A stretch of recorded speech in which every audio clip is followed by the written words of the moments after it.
Hi, good morning. How are you?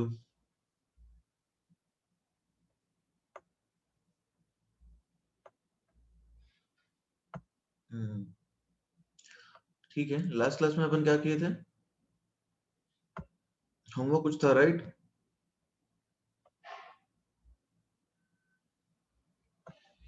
Okay, so done.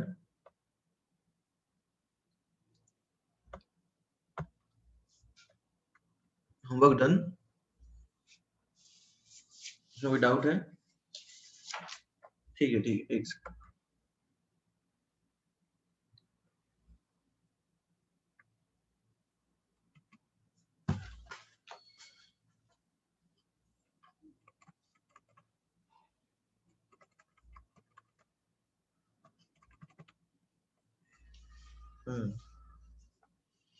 Intex exercise 6 में क्या क्या doubt है बताइए। Good morning Kalpesh.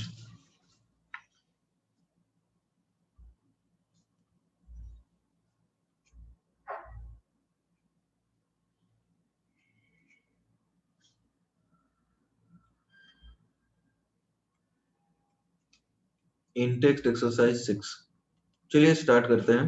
कौन सा question? Shreyas Shinde same question number 2। ठीक, क्वेश्चन नंबर 2 पढ़ लेते हैं। The thermodynamic parameters in kilo joule for Hx plus H2O gives H3O plus plus X minus are given for HF, HCl, HBr and HI. Which will be the so highest forward reaction? अच्छा देखो यहाँ पे question समझ में आया करना क्या है?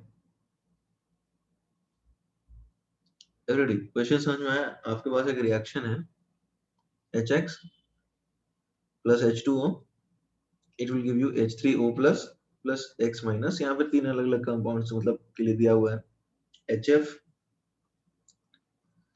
HCl, HBr and HI। कोई दिक्कत है?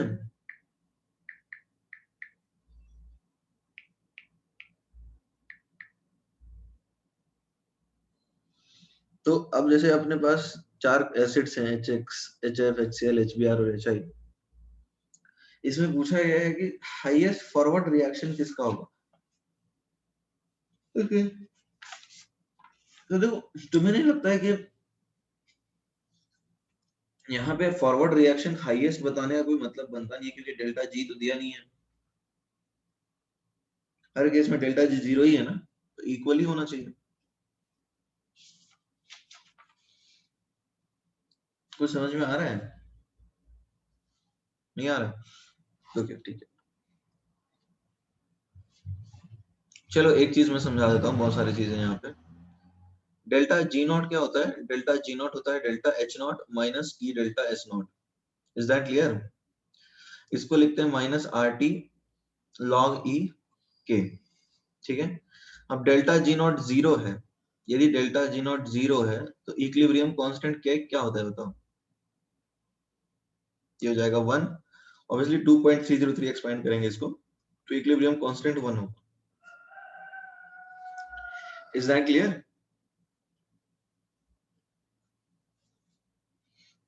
ठीक है, तो इक्विलिब्रियम कांस्टेंट 1 का मतलब रिलेटिव स्टेबिलिटी दोनों के बराबर है। जैसे हमने पढ़ा था ए रिवर्सिबल बी रिएक्शन है, इक्विलिब्रियम कांस्टेंट यदि 1 है तो बी बाई ए 1 होगा, यानी जितना बी है उतना ही ए भी होगा, राइट? कोई दिक्कत तो नहीं है? क्लियर है ना?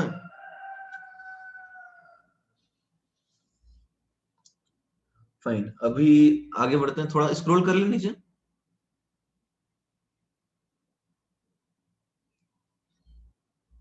ठीक है, थोड़ा स्क्रॉल कर लेते हैं।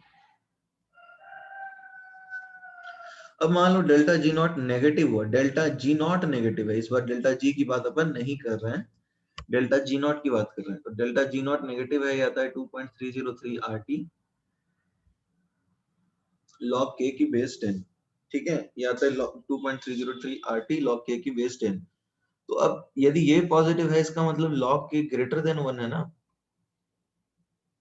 या फिर एटलीस्ट पॉजिटिव है। ये समझ में आ रहा है? एटलीस्ट पॉजिटिव तो बता ही सकते हैं। तो वहां पे इक्विलिब्रियम कांस्टेंट तो ग्रेटर देन 10 की पावर 1 होगा, 10 की पावर 0 भी पकड़ते हो तो भी ग्रेटर देन 1 होगा, या 0 भी पढ़ लेते हो पॉजिटिव नंबर तो भी 10 से ज्यादा होगा। यानी इसका मतलब ये है डेल्टा जी नॉट नेगेटिव होने पे प्रोडक्ट ज्यादा स्टेबल हुआ रिएक्टेंट से, ऐसा बोल सकते हैं क्या? यानी यदि डेल्टा जी नॉट नेगेटिव है तो प्रोडक्ट रिएक्टेंट से ज्यादा होगा। Is that clear?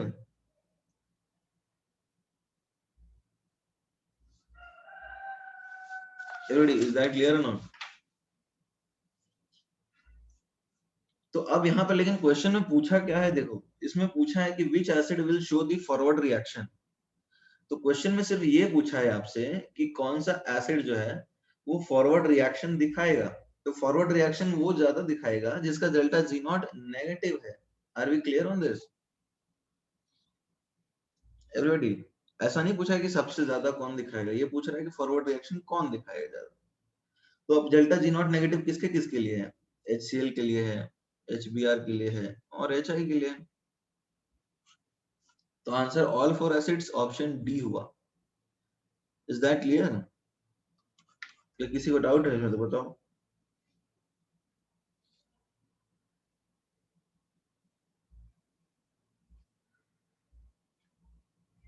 नहीं समझे हो? अच्छा, कितने लोगों को अभी डाउट है?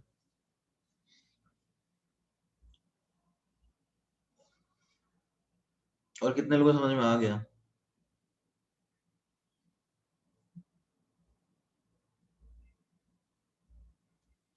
ठीक है, फिर से समझ लेते हैं इसको। See what we are trying to,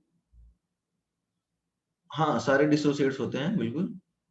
देखो what I am trying to make you understand is that यदि डेल्टा जी नॉट जीरो है तो लॉग के 1 होता है, यानी प्रोडक्ट और रिएक्टेंट दोनों बराबर रहेंगे। Is that clear? ये बात समझ में आ रहा है? यदि डेल्टा जी नॉट जीरो है तो बराबर रहेंगे। डेल्टा जी नॉट नेगेटिव होगा तो क्या होगा? Ready, delta G not negative है इसका मतलब प्रोडक्ट ज्यादा बनेगा रिएक्टेंट से। ये नहीं क्लियर हो रहा है? डेल्टा जी नॉट नेगेटिव है तो प्रोडक्ट ज्यादा बनेगा रिएक्टेंट से, और डेल्टा जी नॉट पॉजिटिव है इसका मतलब रिएक्टेंट ज्यादा होगा प्रोडक्ट से। Is that clear or not? मतलब I hope you have understood the three things which I just said. ये तीन चीज आप समझ पा रहे हो या ये भी नहीं समझ पा रहे हो? डेल्टा जी नॉट जीरो इसका मतलब रिएक्टेंट प्रोडक्ट बराबर रहते हैं। डेल्टा जी नॉट नेगेटिव मतलब क्या है इसका? प्रोडक्ट ज्यादा होगा रिएक्टेंट से। डेल्टा जी नॉट पॉजिटिव इसका मतलब रिएक्टेंट ज्यादा है प्रोडक्ट से। ये चमक रहा है? ये तीन चीजें, are these three points clear or not? तो यहाँ पे आपसे पूछा गया है कि किस किस में फॉरवर्ड रिएक्शन होगा, मतलब फॉरवर्ड रिएक्शन देखने का मतलब ये है कि प्रोडक्ट ज्यादा होगा और रिएक्टेंट कम होगा, right? Are we clear guys? Are we clear the question now? So आपको बस उस केस में देखना है कि कहाँ कहाँ पे डेल्टा जी नॉट नेगेटिव है, तो बताइए कहाँ कहाँ पे नेगेटिव है।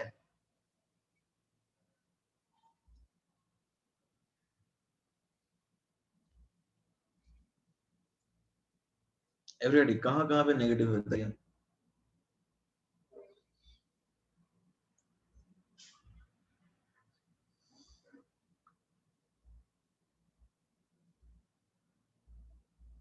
HCl, HBr, HI, right?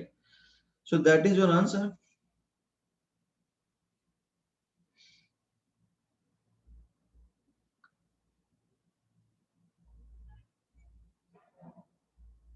Is that clear?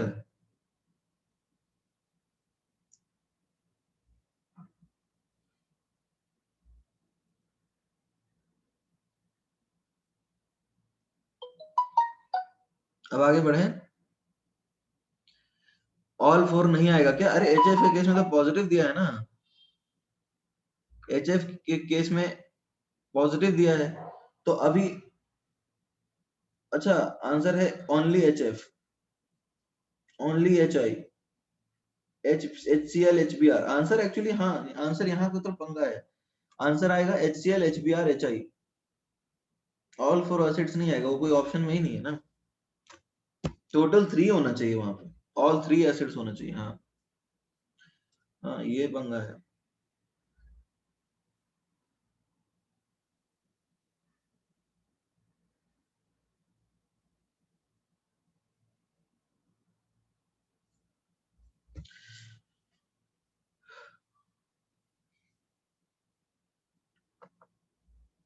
written.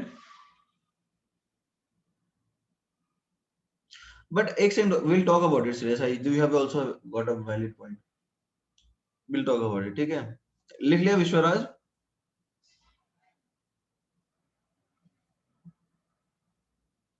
अच्छा, यहाँ एक और पॉइंट हम कंसिडर कर सकते हैं क्या? यहाँ पे क्वेश्चन में लिखा है which of the following will show forward reaction, मतलब कोई फॉरवर्ड जाएगा भी तो चलेगा इसको, तो उस हिसाब से तो सारे होंगे ना। नेट फॉरवर्ड रिएक्शन की बात नहीं की है। क्वेश्चन का लैंग्वेज देखो ना, थोड़ा सा अजीब सा है, इनका आंसर डी भी बन सकता है।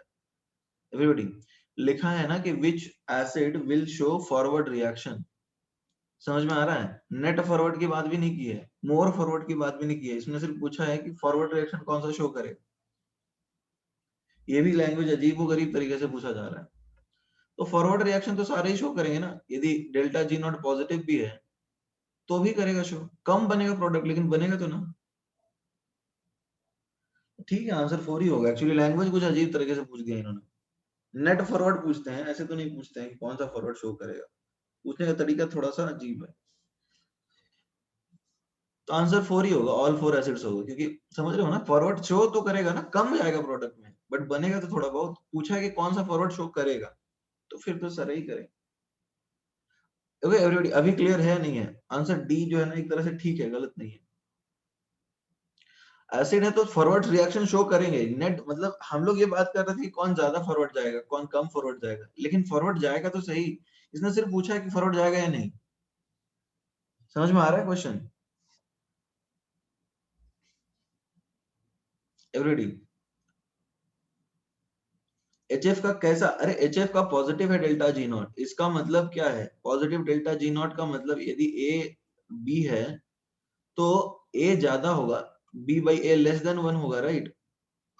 तो यानी कि बी कम बनेगा, सॉरी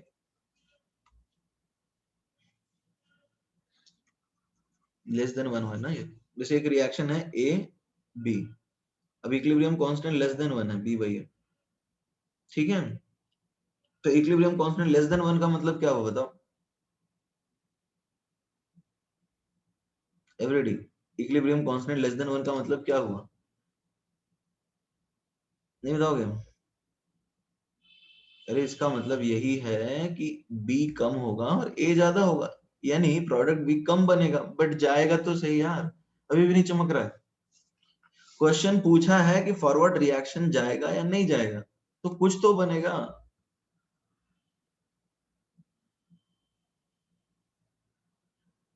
इज दैट क्लियर? कम बनेगा बट बनेगा तो जरूर। क्वेश्चन पूछा ही अजीब सा है कि फॉरवर्ड रिएक्शन शो करेगा या नहीं करेगा। तो यदि इक्विलिब्रियम कांस्टेंट 0 से थोड़ा सा भी ज्यादा है तो शो करेगा वो। मान लो इक्विलिब्रियम कांस्टेंट तुम्हारा 10 की पावर -8 भी है, तो इसका मतलब फॉरवर्ड बहुत कम जाएगा बट जाएगा तो सही। Is that clear or not?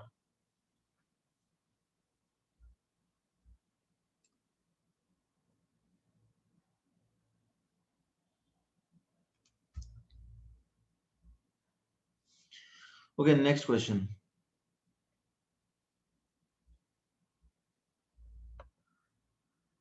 Question number 9।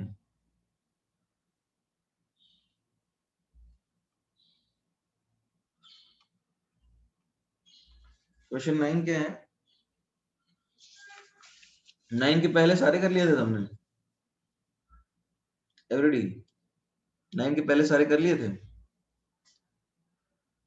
ठीक है? फिर this 6,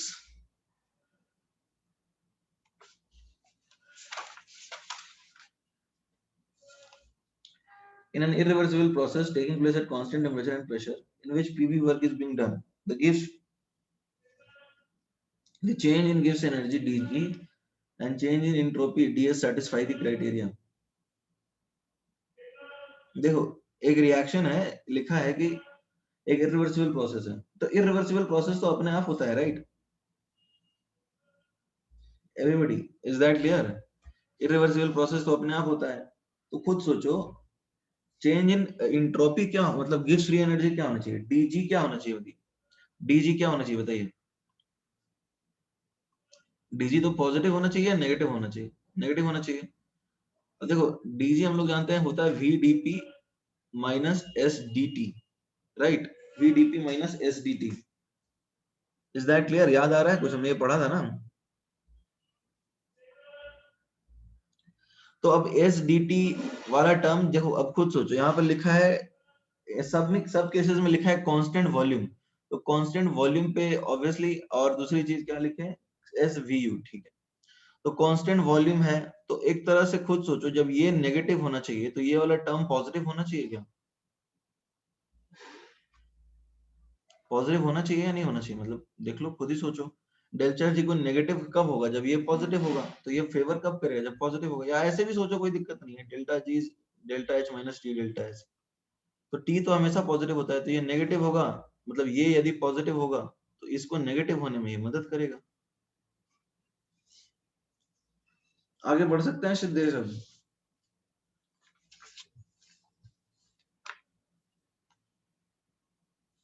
constant T N P दिया है तो डेल्टा जी जीरो होगा। कांस्टेंट टी एन पी दिया है क्या?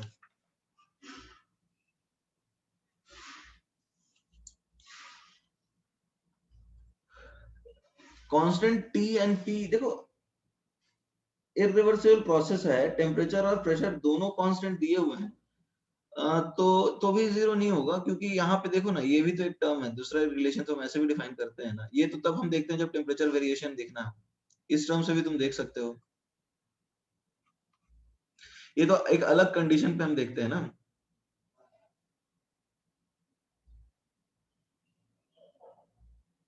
आगे बढ़ सकते हैं।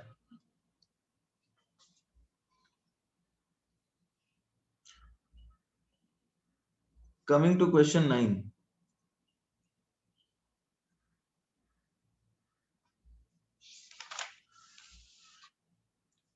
Standard state gives free energy change for the isomerism reaction.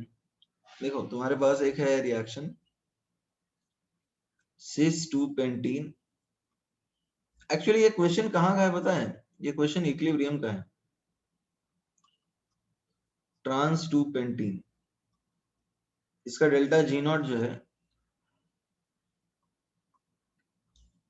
ये आपको लिखा हुआ है -3.67 किलो जूल पर मोल।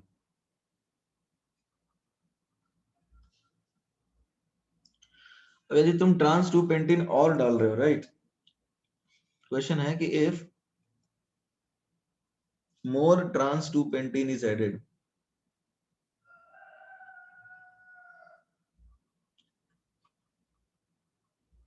इसमें और ट्रांस 2 पेंटीन ऐड किए टू द रिएक्शन वेसल,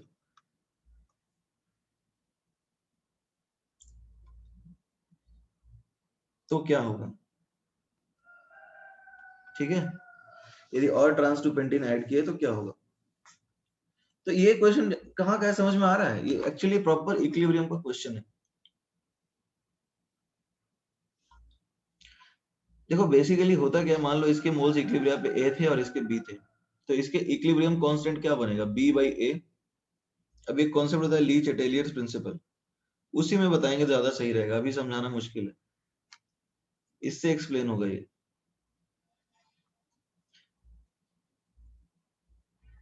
इसको इक्विलिब्रियम में ही करेंगे, ठीक है, रहने दो, इक्विलिब्रियम का ही क्वेश्चन है ये।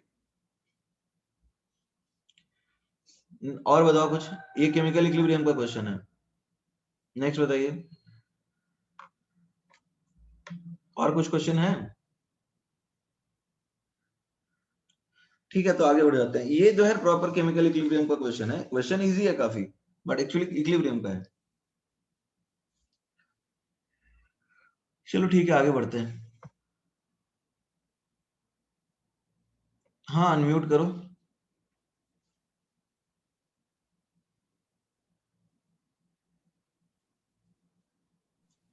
हाँ सर। हाँ बोलो। सर 6 वाले में हम कांस्टेंट टेम्परेचर और प्रेशर था, तो कांस्टेंट टेम्परेचर पे हम डेल्टा जी की वैल्यू वीडीपी लिख सकते हैं ना?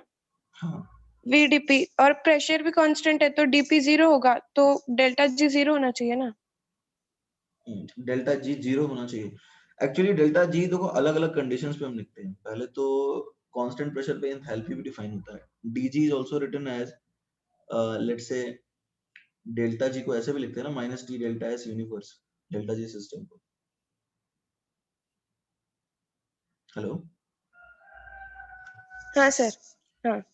देखो अलग अलग कंडीशंस पे हम डिफाइन करते हैं। डीजी को हम लिखते हैं V D P minus S D T.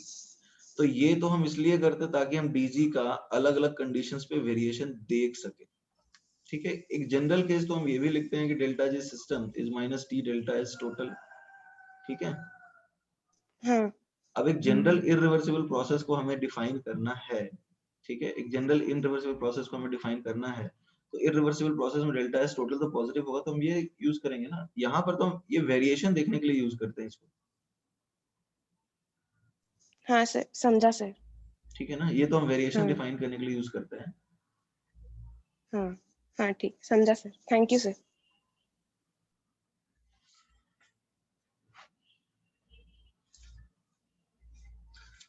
Okay, अब आगे बढ़ सकते हैं।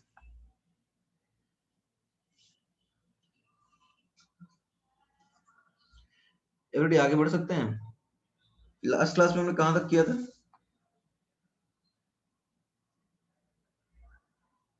एवरीबॉडी लास्ट क्लास में हमने कहां तक किया था? हेस लॉ तक किया था। ठीक है ठीक है। ओके चलो अभी डिफाइन कर लेते हैं bond energy. See, bond energy तो सब लोग जानते हो ना, what is bond energy? Everybody, it is the energy required to break a bond. ये हमने थोड़ा बहुत केमिकल बॉन्डिंग में भी किया था।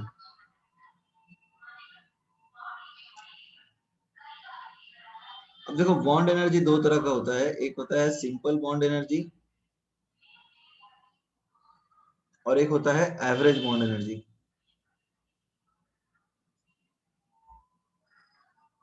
You don't have to, what do you want to say, इसको लॉ की तरह थोड़ी लिखना है। It is not a law actually, bond energy just a concept. अब जैसे मान लो तुम्हारे पास एच एच बॉन्ड है, तो एक ही बॉन्ड तोड़ना है तो एक ही सिंपल डिफाइन करेंगे। बट मान लो तुम्हारे पास कुछ इस तरह का है सी एच फोर, तो तुम्हारे पास चार बॉन्ड होंगे, राइट? तो एवरेज डिफाइन करेंगे, एवरेज बॉन्ड एनर्जी क्या डिफाइन करेंगे?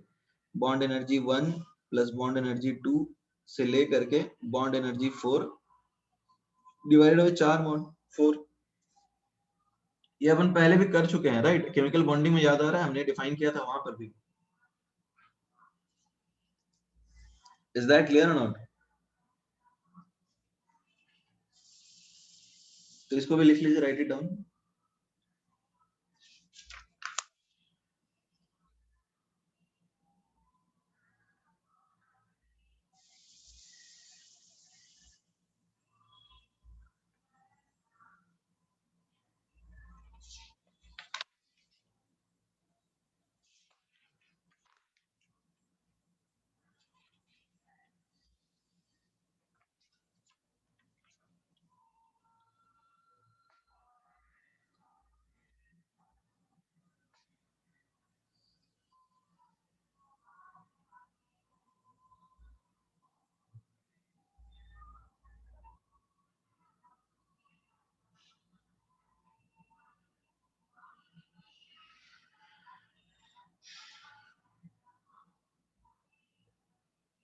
Done everyone?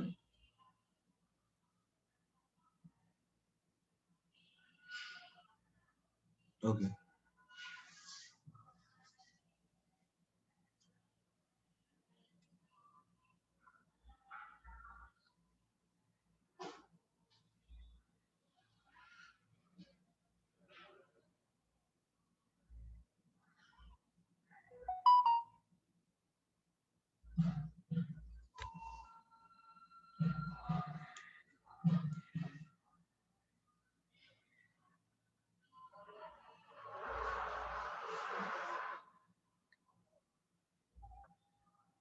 Done now?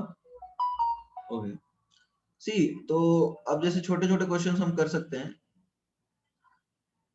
Question है कि इफ, जैसे total bond dissociation energy, if total bond dissociation energy, total bond dissociation energy for NH3 molecule is, let's say, p kilojoule per mole, and for NH2 इसको बोलते हैं hydrogen, is q kilojoule per mole, then calculate NN bond energy question समझ में आया? इस तरह के हमने केमिकल बॉन्डिंग में भी कर रखे हैं। एवरीबॉडी क्वेश्चन समझ में आया नहीं आया?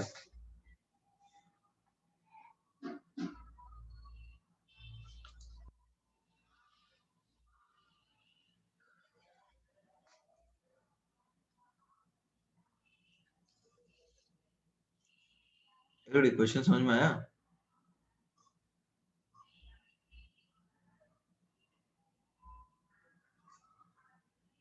नैनेश नहीं, ये सही आंसर नहीं है आपका।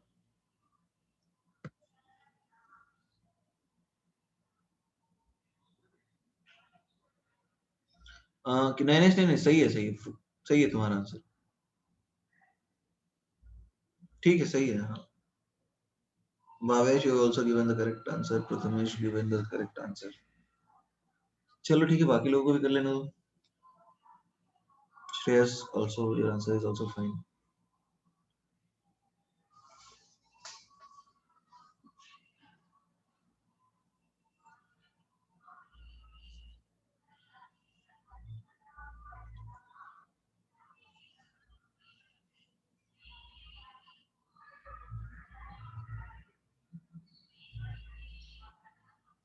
नहीं, Siddhesh, Saurabh, Sonali, your answer is fine.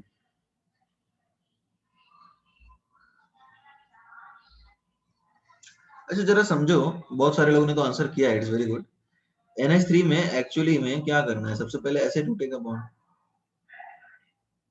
फिर NH2 जो है फर्दर इस तरह से टूट जाएगा,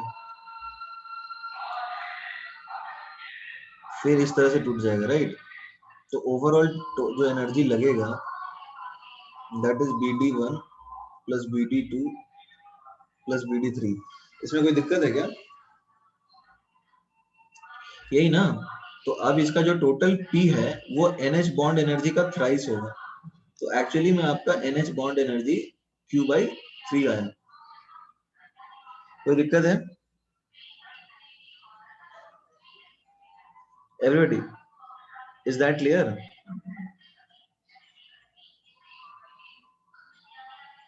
तो NH2 में बॉन्ड एनर्जी Q दे रखा है,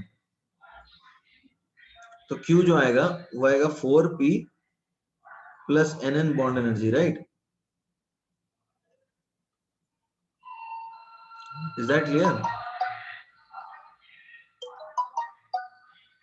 कोई दिक्कत है? जस्ट ए मिनट, एक से हमने P और Q अलग अलग दिया है क्या? ओके, यहाँ पे Q नहीं, यहाँ P दिया है इसको। ठीक है। हाँ, इसको P दिया है हमने। ठीक है, तो इसका P/3 होगा, राइट? ठीक है, तो अब ये आ जाएगा 4P/3 क्योंकि यहाँ पे 4 बॉन्ड्स हैं। तो अब NM आएगा Q माइनस 4P/3। इजी है, ऐसा कुछ डिफिकल्ट नहीं है। Is that clear? ये लिखना है।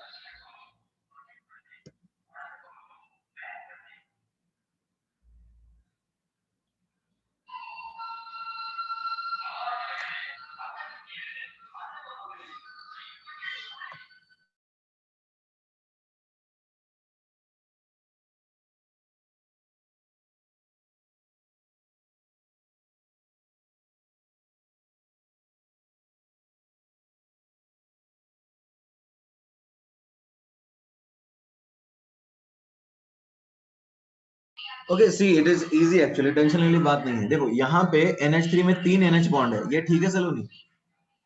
NH3 के अंदर 3 NH बॉन्ड्स हैं, राइट? तो यदि 3 NH बॉन्ड्स की टोटल एनर्जी P है तो एक की एनर्जी P/3 होगी। ये तो इजी है ना? 3 NH बॉन्ड की एनर्जी P है तो एक की P/3 होगी। यहाँ तक तो दिक्कत नहीं होनी चाहिए।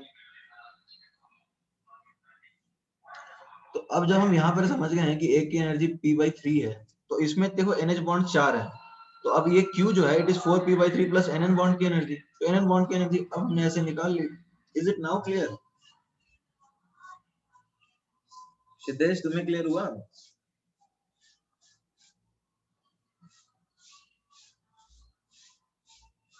Siddhesh, is that clear now?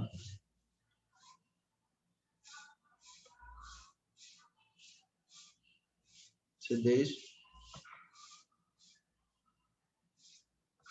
चलो ठीक है, एक इसी तरह का क्वेश्चन दे देता हूँ। NH2 का नहीं क्लियर हुआ। अरे भैया NH2 में NH बॉन्ड कितने हैं, इस तरह का स्ट्रक्चर होता है इसका। NH बॉन्ड 4 है, तो इसकी टोटल एनर्जी जो Q होगी वो 4 NH बॉन्ड तोड़ेगी और एक NN बॉन्ड तोड़ेगी, यही ना। तो एक NH की हमने निकाल रखी है P/3, तो हमने यहाँ सब्स्टिट्यूट कर दिया, तो NN बॉन्ड का क्या हुआ, Q minus 4P/3। Is that clear? Fine. अच्छा, ये हैकर नाम अलाउड नहीं है। There is somebody who is writing hacker, spamming कर रहे हो क्या? You are supposed to write your own names.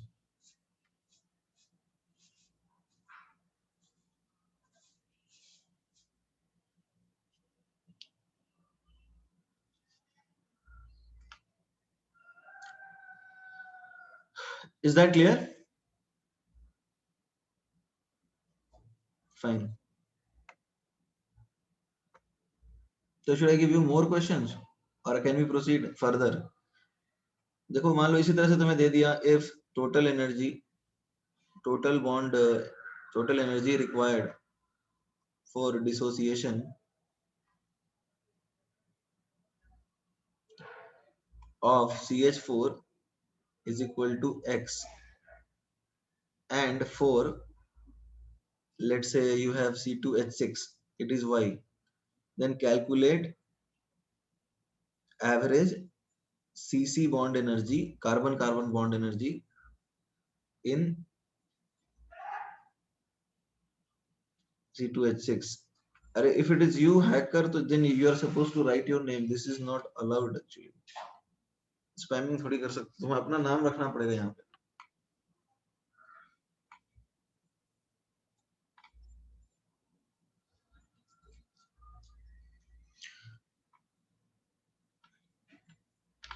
Fine, इसका आंसर कीजिए।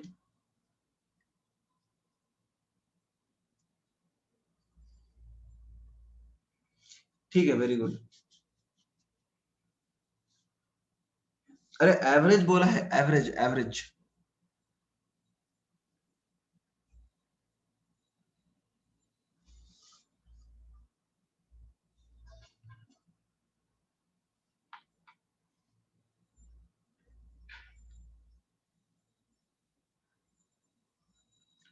C2H6 क्या होता है?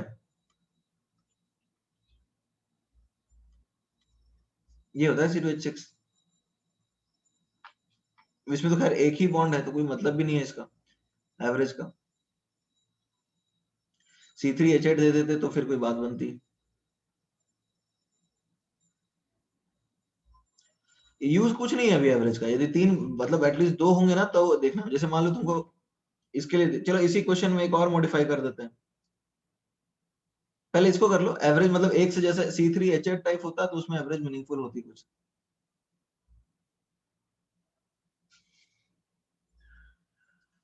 अभी तो क्लियर है ना?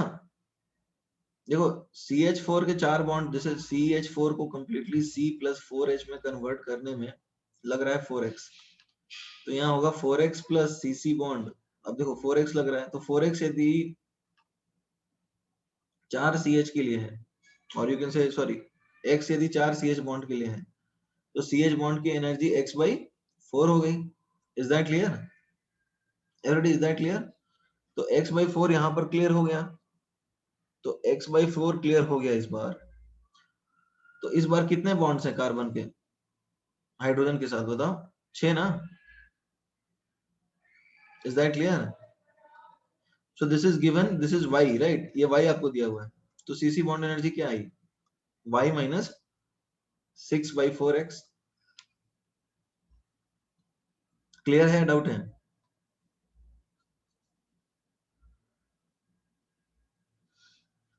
आगे बढ़ सकते हैं?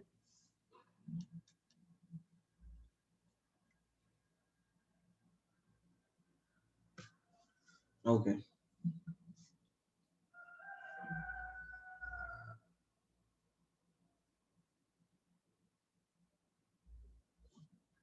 चलो ठीक है, आगे बढ़ते हैं। ठीक है, अंडरस्टूड। अब देखो करते क्या है,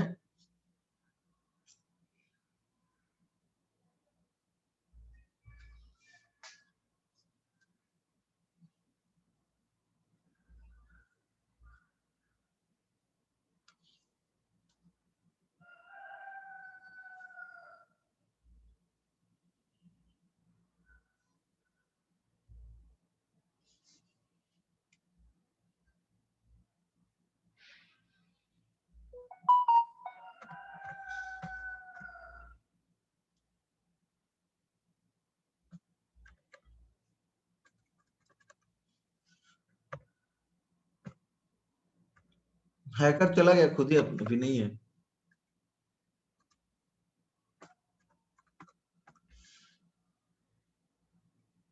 डन, ओके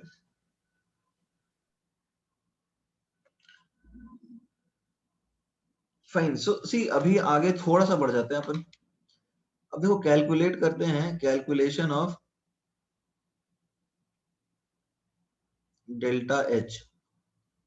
देखो डेल्टा एच अपन निकाल सकते हैं दो तीन तरीके से, ठीक है। Calculation of delta H, delta H हम निकाल सकते हैं दो तीन तरीके से। जिसको लिखते हैं डेल्टा एच आर, यानी रिएक्शन इंथैल्पी। पहला तरीका है from standard enthalpies of reactant and product.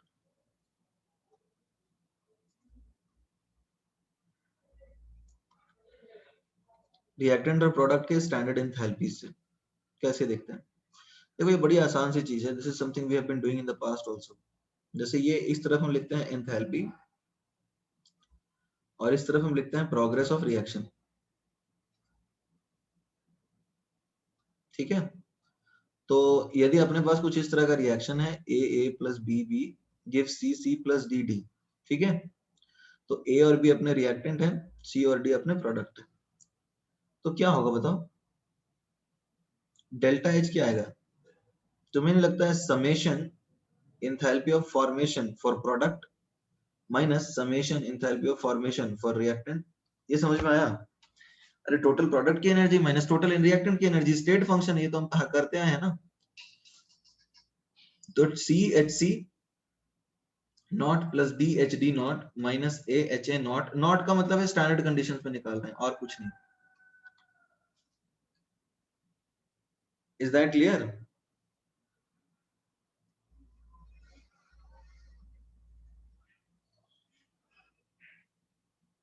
यहाँ नॉट लगा लो क्योंकि हमने स्टैंडर्ड लिखा है।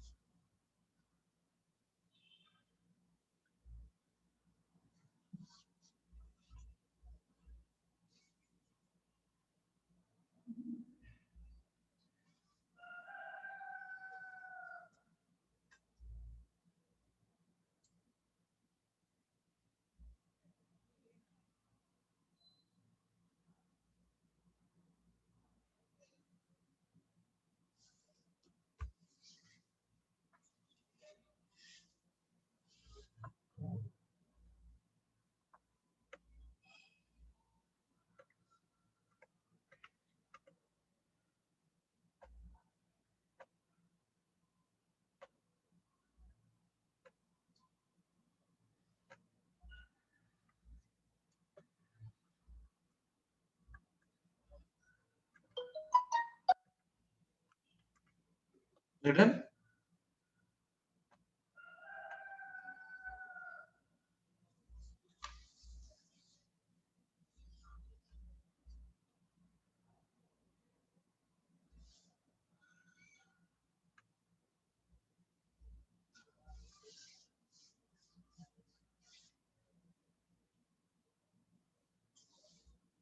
ओके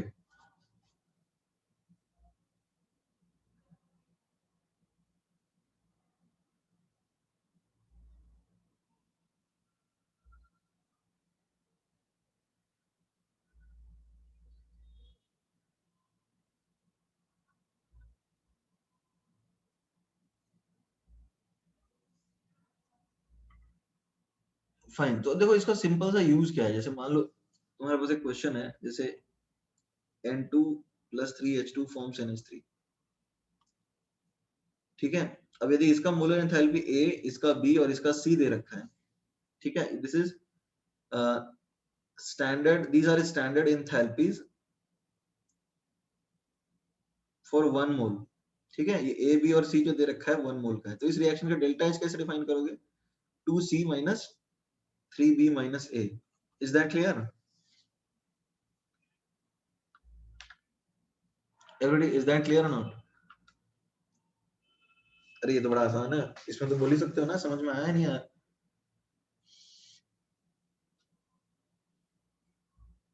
ठीक है, तो आगे बढ़ जाएं।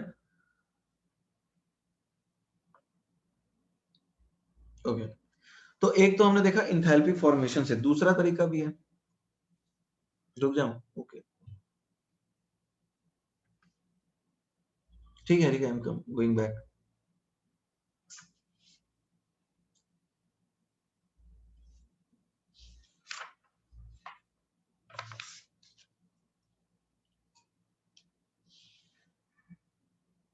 डन।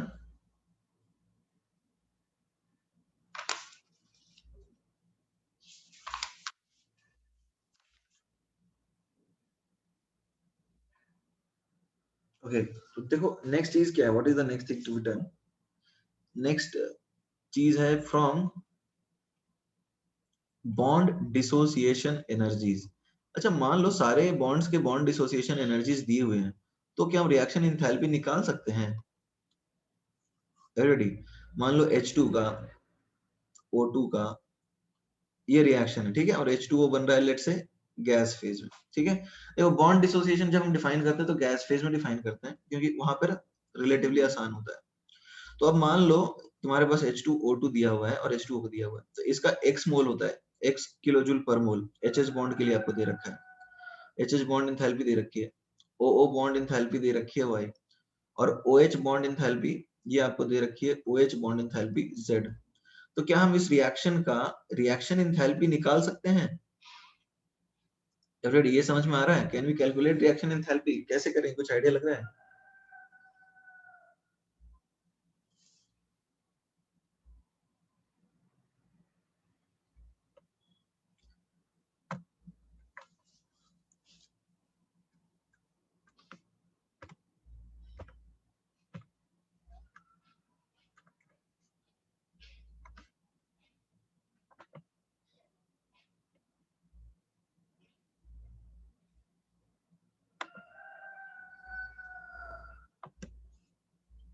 यू आर सेइंग नहीं नहीं नहीं, ऐसा नहीं होगा इस बार, वैसा नहीं होगा ना।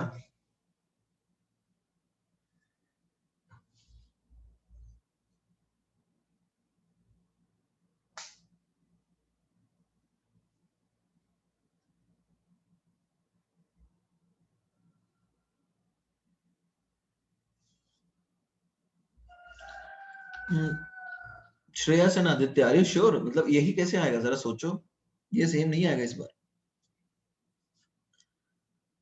क्या अभी भी प्रोडक्ट माइनस रिएक्टेंट कर रहे हो क्या गाइस? अभी भी आप लोग प्रोडक्ट माइनस रिएक्टेंट ही कर रहे हो? सही है ये? एक्चुअली आंसर क्या आएगा पता है इसका?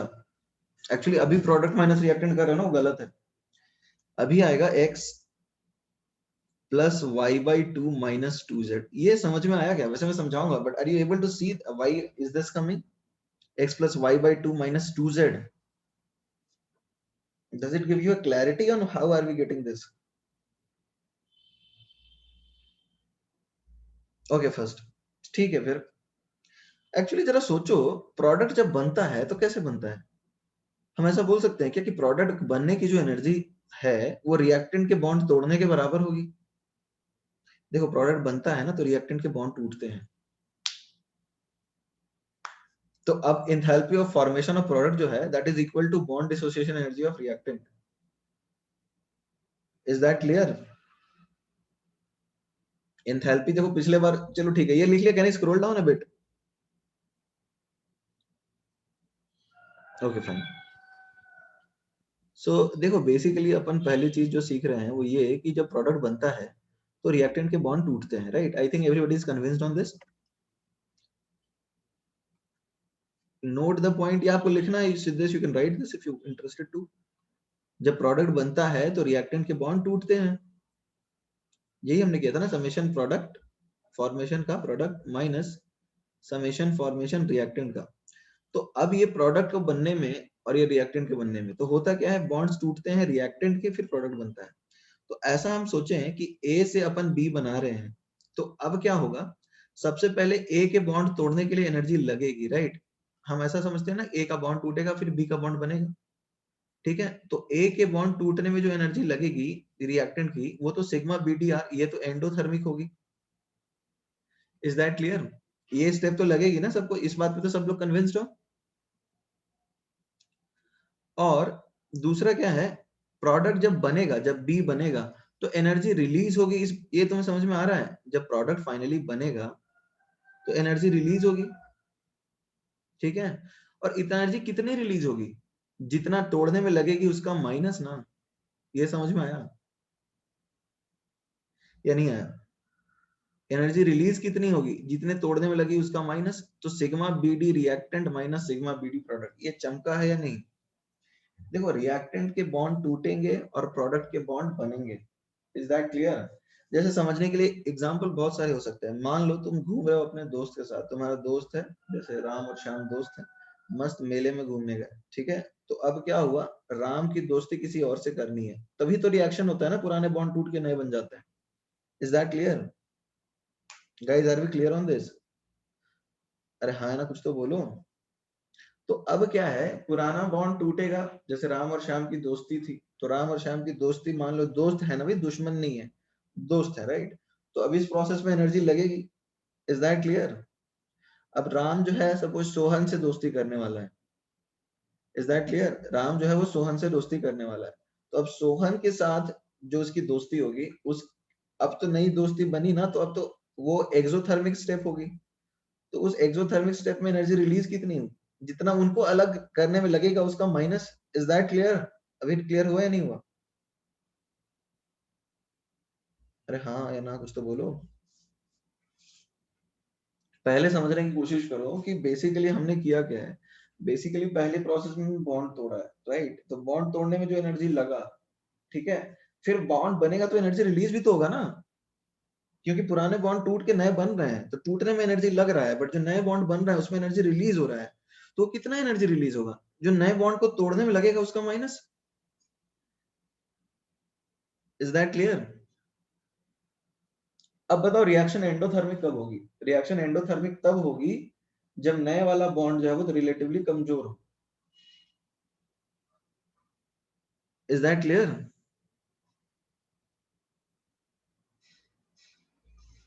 Everybody, is that clear? जैसे नया वाला बॉन्ड उतना अच्छा दोस्त नहीं हो, अब जैसे मान लो राम और श्याम बहुत अच्छे दोस्त हैं, राम और श्याम बहुत अच्छे दोस्त हैं, वो साथ में बैठते हैं बेंच पे, बट ये बात बहुत ज्यादा करते हैं। टीचर एक बार इनको देख लेता है बात करते हुए, तो इनको बिठा देता है, श्याम को बिठा देता है इसके साथ, रामलाल के साथ। और रामलाल इसका उतना अच्छा दोस्त नहीं है, तो यहाँ बैठने की कोशिश, ये चाहेगा क्या यहाँ बैठना? तो ये वाली प्रोसेस एंडोथर्मिक हो गई ना, मतलब टीचर को इसको जबरदस्ती मतलब कान पकड़ के पीट पाट के यहाँ भेजना पड़ेगा। Is that clear? तो यही बात रीजन है कि नया वाला बॉन्ड ज्यादा स्ट्रांग है। अब मान लो वापस टीचर, अब मान लो वापस करना हो, तो मतलब अब जो है शाम को वापस यहाँ भेजना हो राम के पास, तो ये तो अपने आप चला जाएगा खुशी खुशी, तो ये एक्सोथर्मिक हुआ ना।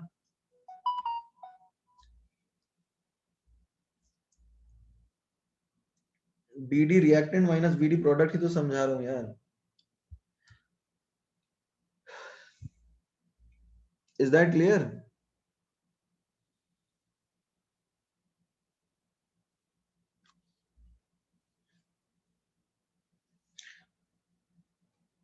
Delta H greater than zero का मतलब ये है, जैसे डेल्टा एच हमने सीखा ना, BD reactant minus BD product होता है। अब यदि ये ग्रेटर देन जीरो है, इसका मतलब क्या है, रिएक्टेंट के बॉन्ड ज्यादा मजबूत थे प्रोडक्ट से, यही है ना इसका मतलब। इसीलिए तो प्रोडक्ट बनाना, जो कमजोर बॉन्ड बनाने में एनर्जी लगेगा। हाँ चलो, वही समझा रहा हूं तुम्हें मैं। रिएक्टेंट माइनस प्रोडक्ट क्यों कर रहे हैं, वही समझा रहा हूँ। Delta H less than 0 endothermic reaction में क्या, ये एंडोथर्मिक रिएक्शन है। एक्सोथर्मिक रिएक्शन में क्या होगा जरा देखते हैं, sigma B D R minus sigma B D P, it should be greater than 0। ठीक है, अब देखो यहाँ पे प्रोडक्ट के ज्यादा स्टेबल बॉन्ड्स हैं, प्रोडक्ट के बॉन्ड्स ज्यादा स्टेबल है, राइट। तो ऑब्वियसली प्रोडक्ट के बॉन्ड्स जब ज्यादा स्टेबल हैं तो वो एनर्जी रिलीज कर देगा। Is that clear or not?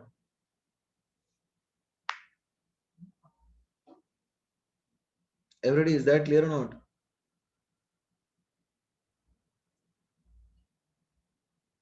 तो अब तुम्हें इसमें कंफ्यूजन अभी भी है कि रिएक्टेंट माइनस प्रोडक्ट क्यों किया।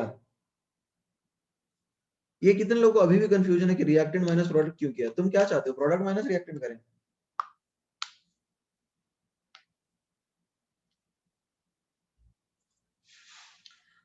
सी basically what I am trying to say कि रिएक्शन जब होता है तो रिएक्टेंट के बॉन्ड टूटते हैं।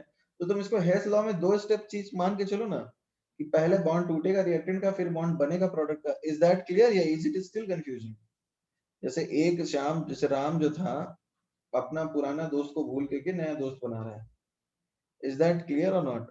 अरे तुम एक स्कूल से दूसरे स्कूल जाते हो तो पुराने दोस्त छोड़ के नया पकड़ लेते हो, ये होता है ना।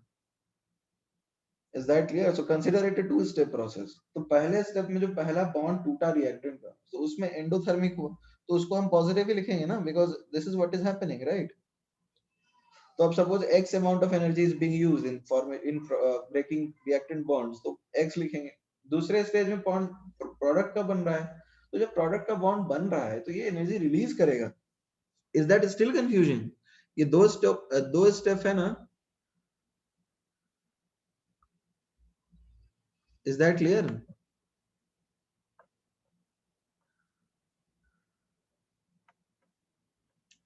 रिलीज क्यों करेगा? बिकॉज बॉन्ड बन रहा है ना, तो बॉन्ड बनना is an energy releasing process.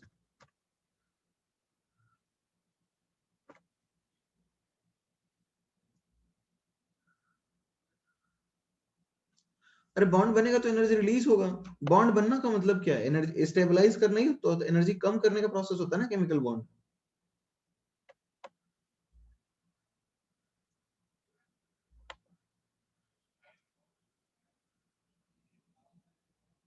Is that still clear? अरे बॉन्ड बनता है तो एनर्जी रिलीज होती है, इसमें कंफ्यूजन क्यों है तुम्हें?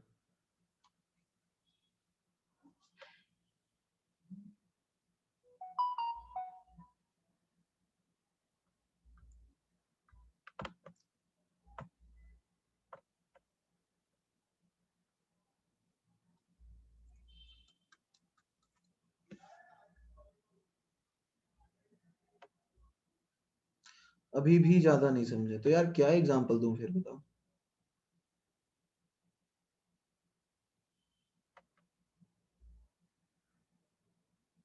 रिटर्न।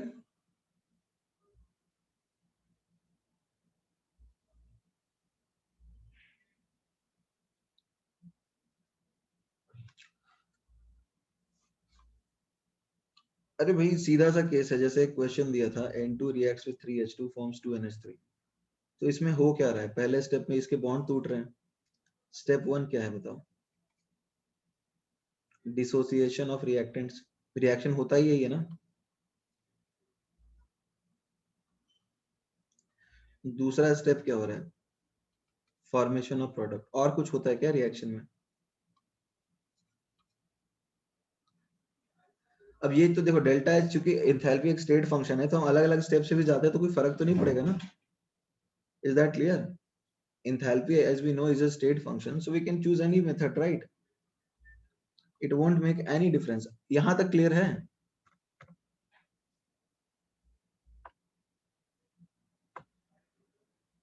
Is that clear? या इसमें भी डाउट है? तो सबसे पहले डिसोसिएशन होगा रिएक्टेंट का, फिर होगा फॉर्मेशन प्रोडक्ट का, राइट। तो ये इतना सा है, तो अब इनके बॉन्ड तोड़ रहे हैं हम, तो इस प्रोसेस में कितना एनर्जी लगेगा स्टेप 1 में? NN bond energy plus 3 times HH bond energy. ये क्लियर नहीं है? Which is summation BD reactant ये कोई बहुत बड़ी चीज तो है नहीं। दूसरे स्टेप में क्या हो रहा है, फॉर्मेशन हो रहा है प्रोडक्ट। तो प्रोडक्ट जब देखो ये वाला एंडोथर्मिक प्रोसेस है, जब हमने बॉन्ड तोड़ा तो जब नया बॉन्ड बना तो एनर्जी रिलीज ही होगा ना, नया बॉन्ड बनेगा ऑब्वियसली। अरे पुराने दोस्त को छोड़ करके, या ऐसा मान के चलो रिलेशनशिप है, पुरानी गर्लफ्रेंड छोड़ के नहीं पकड़ी, अब क्या बताएं, पुराना वाला मूवमेंट दुखदार था, अब नया प्रोसेस में जो नया बॉन्ड बना उसमें एनर्जी रिलीज हुआ ना। अभी भी नहीं चमकेगा तुम लोगों यार, तो अब क्या कर सकते हैं मैं, what can I do. Product stable होगा तभी तो बनेगा। अरे कोई भी बन रहा है रिलेटिवली डिसोसिएटेड एटम से तो ज्यादा स्टेबल होगा, इंडिविजुअल एटम से तो ज्यादा स्टेबल होगा ना वो। और कम स्टेबल है तो डेल्टा एच नेगेटिव पॉजिटिव हो ही रहा है ना, रिलेटिव स्टेबिलिटी चेंज हो रही है तो डेल्टा एच पॉजिटिव नेगेटिव हो ही रहा है। तो इस स्टेप में एनर्जी रिलीज होगी, कितनी रिलीज होगी, जितने इनके तोड़ने में लगेगी।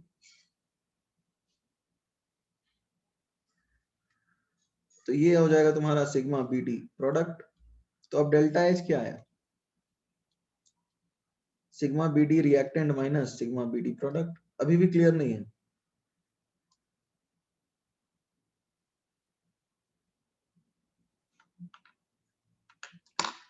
श्रेयस तुम्हें शायद अभी भी क्लियर नहीं होगा, क्लियर हुआ है नहीं। देखो ये कोई बहुत बड़ी चीज तो नहीं है वैसे, स्टेट फंक्शन की एक प्रॉपर्टी हमें यूज करनी है कि एक रिएक्शन को हम दो स्टेप में लेके जाएं या एक साथ लेके जाएं, it doesn't make any difference. मैं फिर से समझा रहा हूँ, पुराने दोस्त छोड़ करके नए बना रहे हो, तो इस पूरी प्रक्रिया में क्या हो रहा है, नए दोस्त अच्छे मिल जाएंगे पुराने से तो पुराने को भूल जाते हैं, यही है ना। एवरीबॉडी इज दैट क्लियर, नए दोस्त तुम्हें ज्यादा अच्छे मिल जाएंगे तो पुराने को भूल जाओगे। तो जब नए दोस्त अच्छे बन गए तो तुम्हारे नए दोस्त के साथ वाली बॉन्ड ज्यादा स्ट्रांग है, राइट, इज दैट क्लियर। नए दोस्त के साथ वाली बॉन्ड ज्यादा स्ट्रांग है और पुराने वाले के साथ वीक होगी, तो ओवरऑल रिएक्शन एक्सोथर्मिक हो गई। तो ये एक्सोथर्मिक क्यों हुई, क्योंकि सिग्मा बीडी रिएक्टेंट कम था, माइनस सिग्मा बीडी प्रोडक्ट वाला जो था वो टर्म ज्यादा था, तो ओवरऑल नेगेटिव हो गया। पुराने दोस्त उतने अच्छे नहीं है, यानी नया वाला बॉन्ड कमजोर है, पुराना वाला मजबूत होगा, तो डेल्टा एच वहां पे पॉजिटिव होगा। ये कोई बहुत बड़ी चीज है क्या, इज इट नाउ क्लियर और स्टिल हैव डाउट।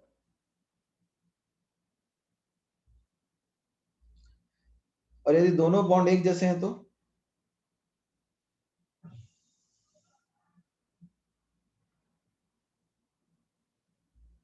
श्रेयस पूछ रहा है रिएक्टेंट को तोड़ने में ज्यादा एनर्जी लगेगा, क्यों भाई, ऐसा क्यों।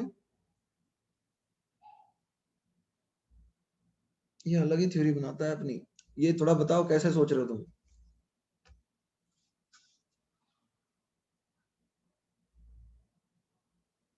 नहीं, अलग अलग केस में एनर्जी रिलीज होगा, हर बार एनर्जी थोड़ी रिलीज होगा, it will be release in case of exothermic reaction, right.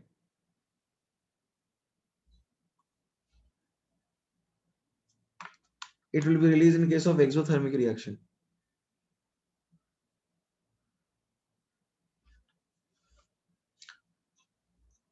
जैसे मान लो एक क्लासरूम का केस समझते हैं जहां पे बच्चे हैं A1 A2 A3 A4 A5 A6। अब सबकी दोस्ती, मतलब सारे बच्चे एकदम आइडियल हैं, किसी से कोई खास बात करता नहीं है, सबकी दोस्ती एक जैसी है, ना ही कोई बहुत अच्छे दोस्त है और ना ही कोई बहुत अच्छे दुश्मन है, राइट, इज दैट क्लियर। तो यदि सारे बॉन्ड्स एक जैसे हैं तो टीचर A1 को उठा के यहाँ भेजे या इसको उठा के यहाँ भेजे, कोई फर्क पड़ेगा क्या, यहाँ डेल्टा एच जीरो नहीं है। जैसे एग्जाम में क्या होता है, मान लो एग्जाम में तुम सपोज तुम जेई का एग्जाम देने गए तो सारे बच्चे तुम्हारे लिए स्ट्रेंजर होंगे, तो तुमको कहीं भी बिठा देंगे तो कोई दिक्कत तो नहीं है ना, क्योंकि तुम किसी को नहीं जानते हो। तो उस केस में सारे बॉन्ड्स एक जैसे हैं तो डेल्टा एच जीरो है, क्योंकि पुराने बॉन्ड जैसे थे वैसे ही नए बॉन्ड भी हैं, सब लोग स्ट्रेंजर हैं। बट सपोज तुम एग्जाम हॉल में किसी से मिलते हो जो तुम्हारा जान पहचान का है, तो उससे बॉन्ड, उसके साथ तुम बैठने में या थोड़ा सा बात करने में ज्यादा कंफर्टेबल महसूस करोगे, राइट। सो लाइकवाइज यहाँ भी वही कहानी है भैया, इसमें इतना परेशान होने वाली कोई बात है ही नहीं, इसको इतना लंबा खींचा है हमने। यदि पुराने बॉन्ड डेल्टा एच पॉजिटिव है, इसका मतलब यही है कि sigma B D reactant minus sigma B D product is greater than zero. Delta H zero है, इसका मतलब रिएक्टेंट वाले बॉन्ड ज्यादा मजबूत थे, नथिंग एल्स। इसीलिए कमजोर बॉन्ड की तरफ नहीं जाना चाहता रिएक्शन, और डेल्टा एच पॉजिटिव है। ये बहुत मुश्किल है क्या? सिमिलरली यदि एक्सोथर्मिक रिएक्शन है तो एक्सोथर्मिक रिएक्शन इसलिए है क्योंकि प्रोडक्ट के बॉन्ड ज्यादा स्टेबल है। अभी भी क्लियर नहीं है? दोनों की स्टेबिलिटी यदि बराबर है, दोनों की बॉन्ड एनर्जी यदि सेम है, तो ऑब्वियसली डेल्टा एच जीरो होगा। Is that clear? ऐसा होता नहीं है नॉर्मली, ठीक है? डेल्टा एच जीरो वाला केस नहीं मिलता, या थोड़ा पॉजिटिव या नेगेटिव ही होगा।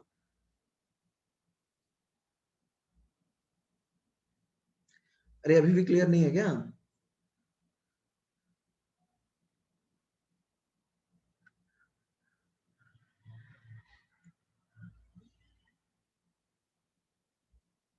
ठीक है, आगे बढ़ जाए अब।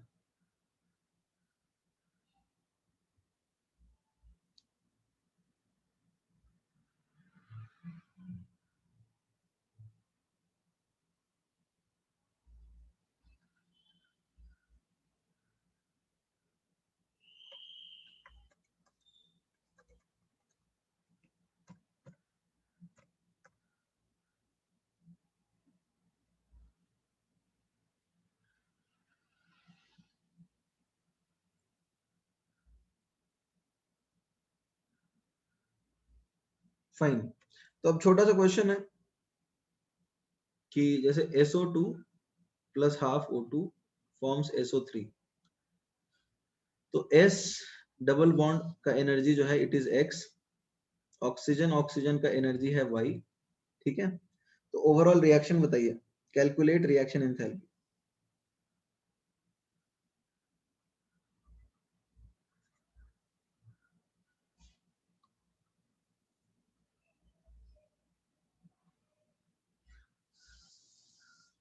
यदि डेल्टा एच जीरो है तो रिवर्सिबल, देखो जरूरी नहीं है डेल्टा एच जीरो हो तो हर बार रिवर्सिबल हो।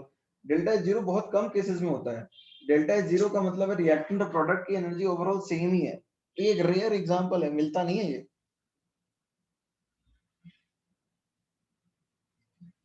नहीं श्रेयस, गलत है आंसर तुम्हारा। SO बॉन्ड एनर्जी दिया हुआ है ना, स्ट्रक्चर्स देखिए।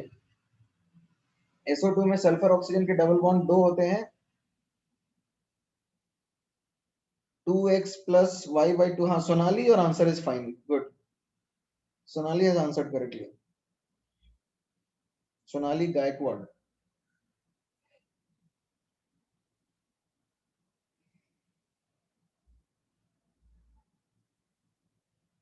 नहीं नहीं, Siddhesh, yeah your answer is also correct. Nainesh सही है।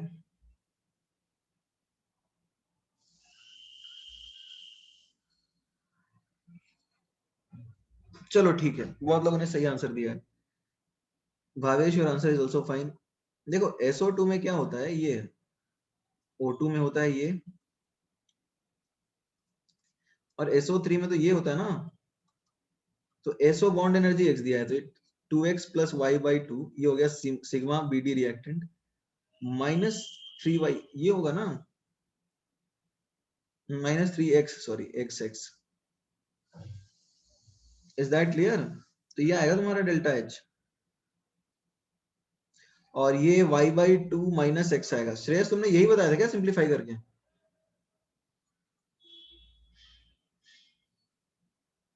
हाँ लास्ट में बताया था, हाँ ठीक है, तुम्हारा भी करेक्ट होगा फिर।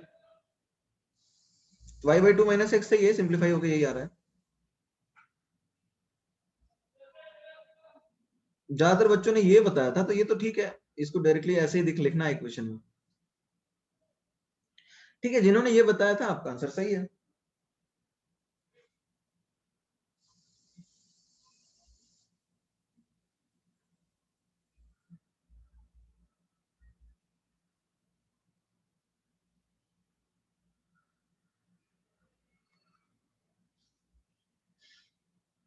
Done everyone?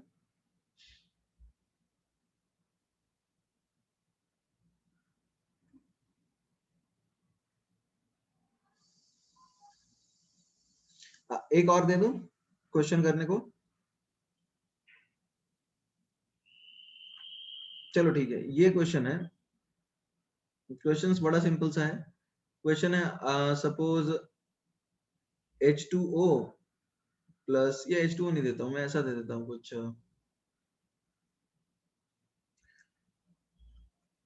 SO2 plus Cl2, आसान है, SO2 Cl2, ठीक है।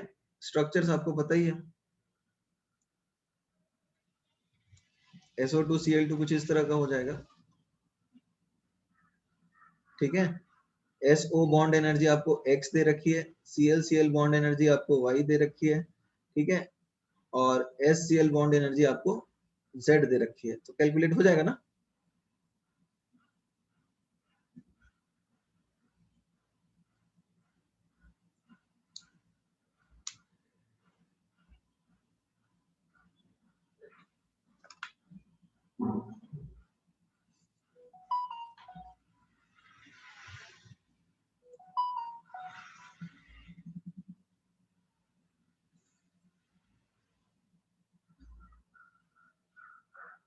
ओके,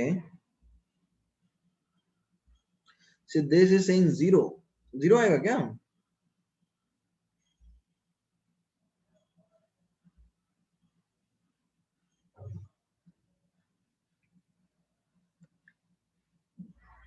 अच्छा जरा समझते हैं इस चीज को, ये सिग्मा बीडी रिएक्टेंट क्या आएगा, सिग्मा बीडी रिएक्टेंट क्या आएगा?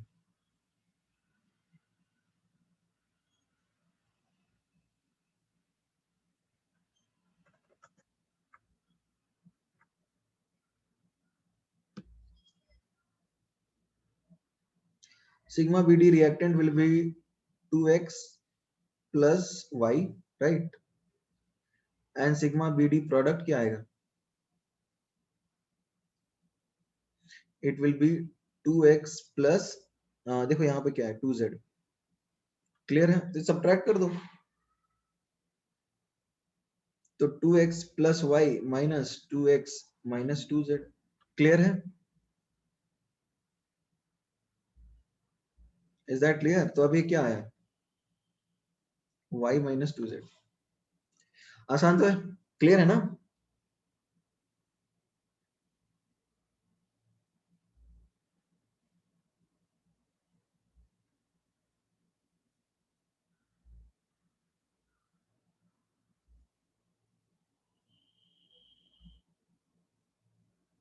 और चाहिए प्रैक्टिस के लिए, yeah can we move ahead now?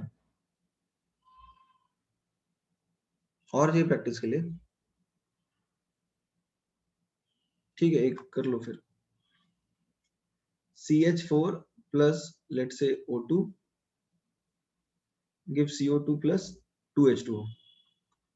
अब यहाँ पे CH दे रखा है आपको P, OO बॉन्ड एनर्जी आपको दे रखी है Q, ठीक है, C डबल बॉन्ड O दे रखा है R, and this is OH bond which is T।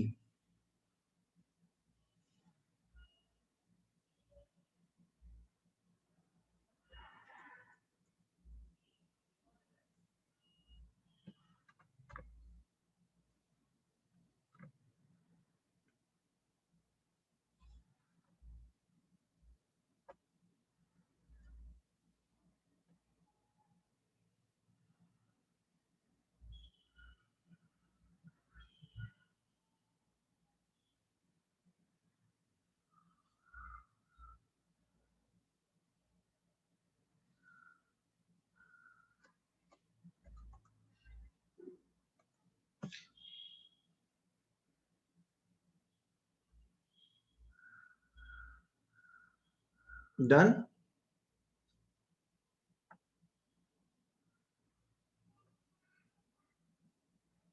Okay, तो अब तो आंसर आ गया होगा ना सबका, या इसमें डाउट है? या it is 4P plus 2Q minus 2R minus 4T, सबका आ गया, कोई दिक्कत तो नहीं है ना? ठीक है,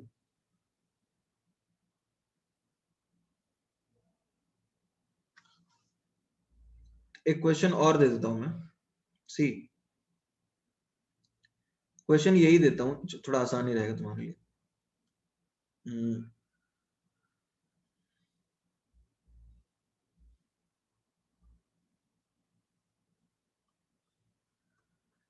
यहाँ पे आपको CH इंथैल्पी ऑफ फॉर्मेशन जो है वो दे रखा है CO2 का, let's say it is 400 kilo joule पर मोल। ठीक है, इंथैल्पी ऑफ फॉर्मेशन आपको H2O का दे रखा है, let's say it is 100 kilo joule पर मोल। ठीक है, इंथैल्पी ऑफ फॉर्मेशन आपको CH4 का दे रखा है, it is let's say 80 kilo joule पर मोल। And enthalpy of formation of O2 दे रखा है 0 किलो जूल पर मोल। ठीक है, इफ CO बॉन्ड एनर्जी जो है वो आपको दे रखी है 100 किलो जूल पर मोल, और OH बॉन्ड एनर्जी आपको दे रखी है 100 किलो जूल पर मोल, साथ में CH बॉन्ड एनर्जी आपको दे रखी है 40 किलो जूल पर मोल। तो आपको क्वेश्चन में OO बॉन्ड एनर्जी निकालना है किलो जूल पर मोल। क्वेश्चन समझ में आया? एवरी क्वेश्चन समझ में आया क्या?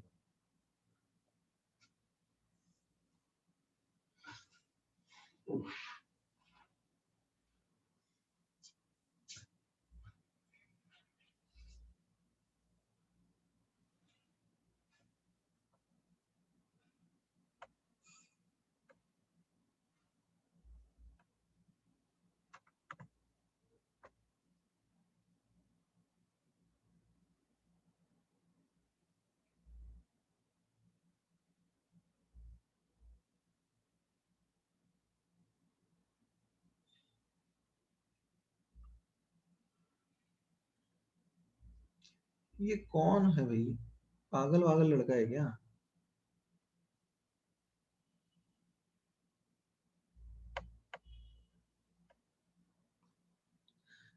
रिमूव कर रखा है इसको मैंने। ये बार बार अलग अलग नाम लेकर के ज्वाइन कर रहा है।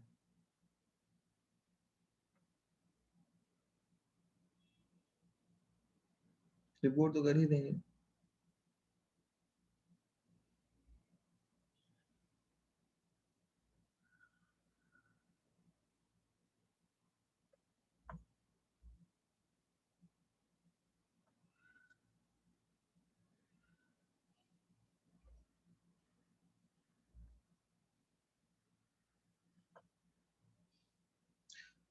देखो क्वेश्चन क्लियर है क्या?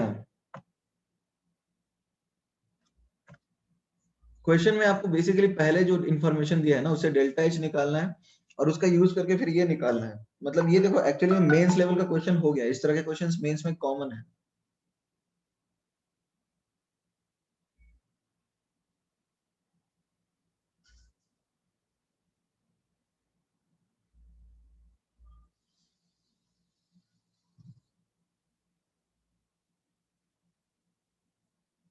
समझ में आ रहा है करने क्या वाले हो?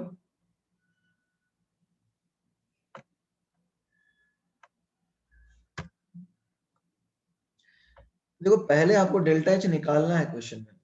प्रोडक्ट की डेल्टा एच का समेशन माइनस रिएक्टेंट की डेल्टा एच का summation. I need to solve Shreyas, I haven't checked it. ये आएगा 400 प्लस 600। देखो रिएक्शन की एंथैल्पी कितनी आई आपकी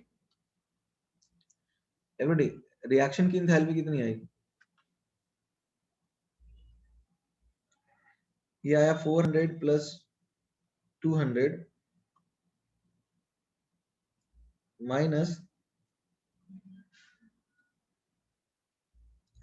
400 प्लस 200 माइनस क्या आएगा बताओ? Minus 80, right? तो ये कितना आ गया एवरीबॉडी? ये 520 किलो जूल पर मोल आया। तो अब ये इंफॉर्मेशन आपको दिया है ना, और इसमें 4 डेटा दिया हुआ है, तो वही करना है और निकालना है।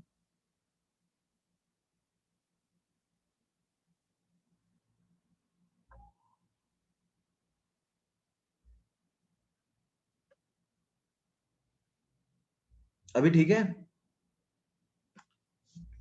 I need to solve, I don't know, I need to solve. Answer मुझे नहीं पता है।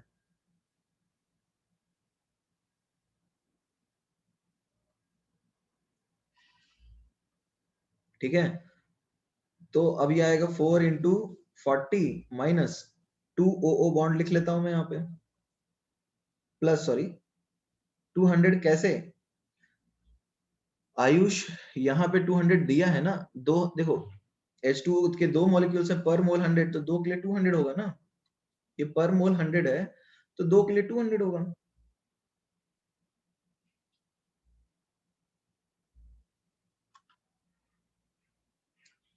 क्लियर? तो अब ये लिख सकते हैं 4 × 40 जो कि CH बॉन्ड की दी हुई है, माइनस जो 2 × C डबल बॉन्ड O होगा, माइनस 4 × OH। अब ये सारी वैल्यूज दी हुई है, ये दिया हुआ है, ये दिया हुआ है, ये दिया, ये निकाल लो। ठीक है, जो भी आ रहा है that is your answer. This is 160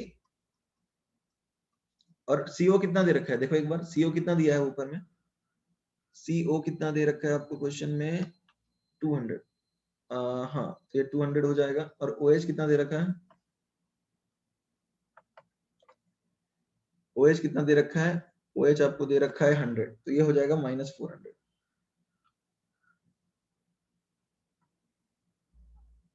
तो अब सॉल्व कर सकते हैं ना अपन।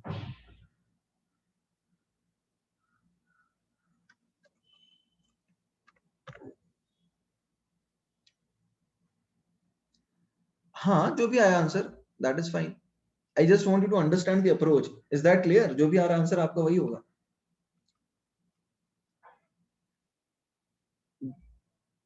This is 600 minus 160 upon 2 is equal to OO bond energy। ठीक है, क्लियर है ना?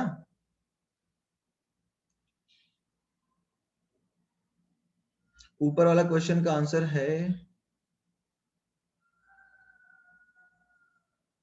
क्या पूछना चाह रहे हो?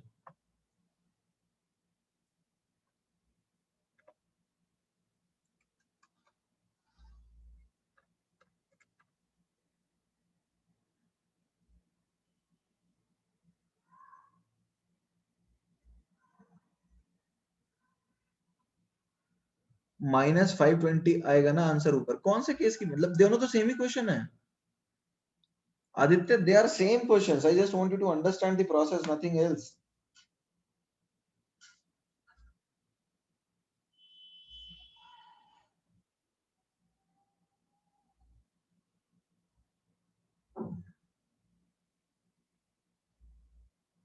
क्या डाउट क्या है इसमें?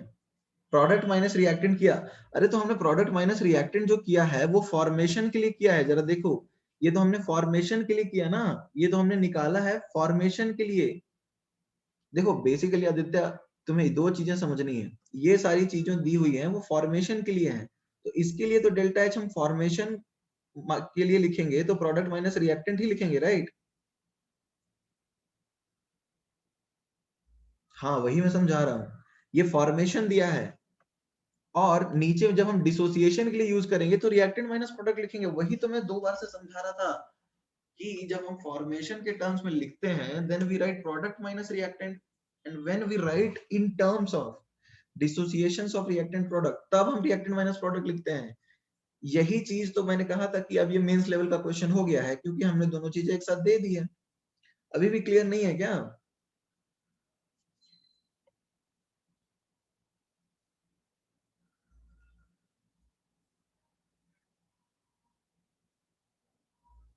अभी किसी को क्लियर है, डाउट है तो देखो समझने की कोशिश करो, ये बहुत मुश्किल नहीं है। सीधा सा कंसेप्ट ये है कि रिएक्शन के डेल्टा एच दो तरह से लिखते हैं, और दोनों सेम ही वैल्यू देंगे या अलग अलग? एवरीबॉडी, दोनों सेम वैल्यू देंगे या अलग अलग? बताओ। सेम ही देंगे ना यार। देखो हर छोटी चीज पे यदि कंफ्यूज हो गए तो कोई उपाय नहीं है फिर।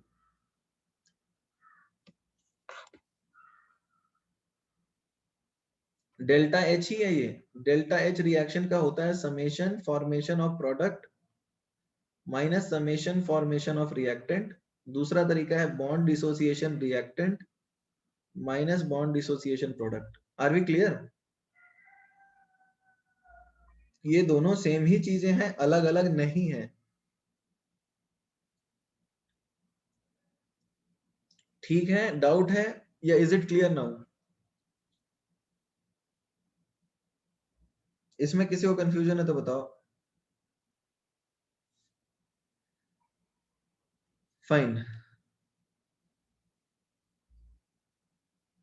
यार देखो छोटी छोटी चीजों को लेके कंफ्यूज होने लगोगे ना तो फिर तो कुछ नहीं हो सकता। तो बेसिकली आपको ये दो फॉर्मूले जो हैं वो याद रखने हैं। आगे बढ़ सकते हैं आप? एवरीबॉडी आगे बढ़ सकते हैं? ठीक है, तो आज के क्लास में वही दो चीज हमने सीखी है कि रिएक्शन का delta H formation product minus formation reactant, फिर से समझा रहा हूँ। और इन terms of bond dissociation reactant minus bond dissociation product, दोनों सेम वैल्यूज देते हैं। सी पहला है फैक्टर्स अफेक्टिंग रिएक्शन एंथैल्पी।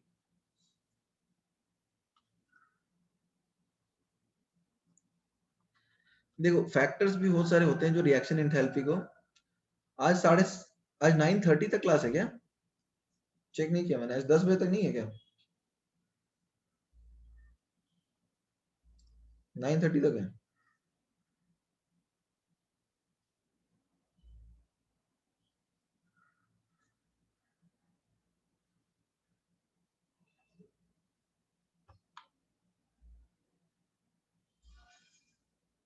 हाँ 9:30 तक। ठीक है, तो एक बार रिवाइज कर ले आज हमने क्या किया। ठीक है, रिवाइज कर लेते हैं फिर होमवर्क दे देंगे। तो देखो आज हमने ज्यादा कुछ टेंशन लेने वाले काम करे नहीं है। आज हमने रिएक्शन की डेल्टा एच निकाली है, और कुछ किया है क्या ऑलरेडी? इसके अलावा कुछ किया है हमने? यही किया है ना। तो अब देखो इसमें सीधा सा तरीका ये होता है कि दोनों मेथड देखो, ए से बी बन रहा है अपने पास, ए से बी बन रहा है तो स्टेट फंक्शन है, तो इसका हम सीधा सा लिख सकते हैं डेल्टा एच क्या आएगा, H B minus H A. Is that clear? एक तरीका यही है ना, H B minus H A लिखने का। दूसरा तरीका ये हो सकता है कि डेल्टा मतलब इसको मल्टीपल रिएक्टेंट के लिए हम लिखते हैं summation H product minus summation H reactant.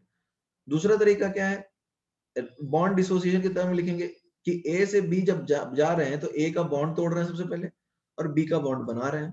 तो इस पूरे प्रोसेस में बॉन्ड हमने तोड़ा रिएक्टेंट का, ठीक है, इसमें एनर्जी लगी, फिर बॉन्ड बना प्रोडक्ट का।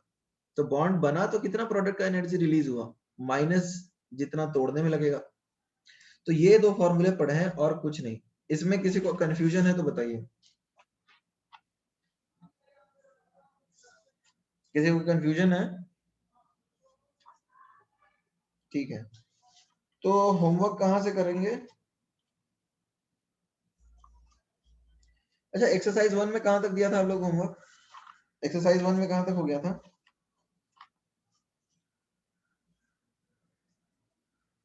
36 तक हो गया था। तो 37 से 54 या 37 से 50 ले लो, 37 से 50। एक्सरसाइज 1 37 से 50 इज योर होमवर्क।